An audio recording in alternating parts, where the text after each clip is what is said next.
My mom she had 15 children, and she raised 11 of us.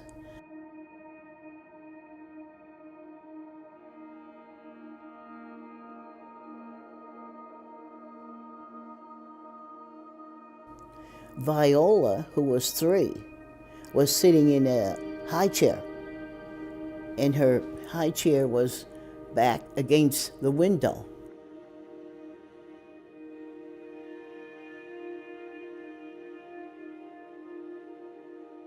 My father was taking care of them. My father left the kitchen to go to the bathroom. My mother had the oldest boy and the baby, the youngest boy, with her. She was on a train going to the United States. And when she got as far as Truro, the train stopped. And she heard the news everybody was telling, and some of the places in Truro had been affected, had been rocked by this massive explosion. And she found out there was it was in the North End. It was specifically noted that the explosion affected the North End where my mom lived.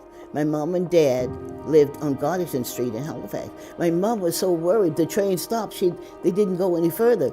So she hired a horse and buggy to take her back to Halifax.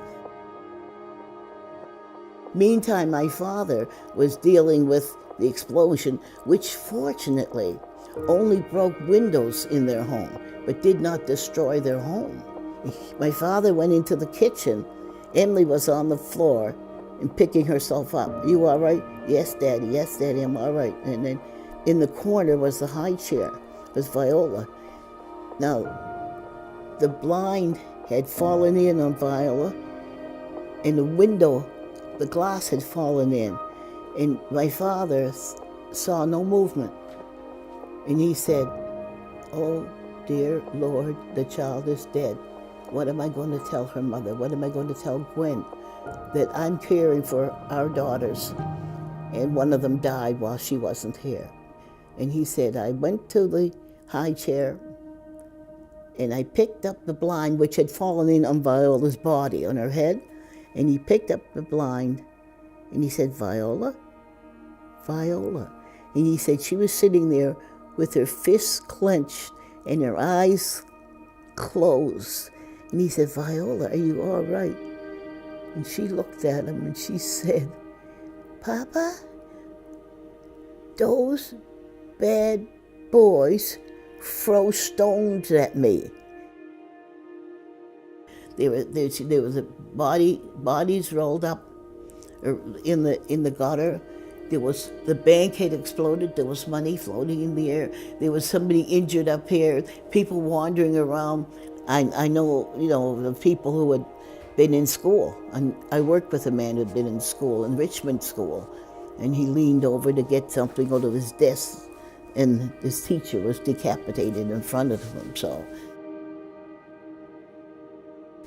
when she passed people who were dead in the street, and she saw that her children were safe. My mother, she told us, she said, "I got down on my knees and thanked God.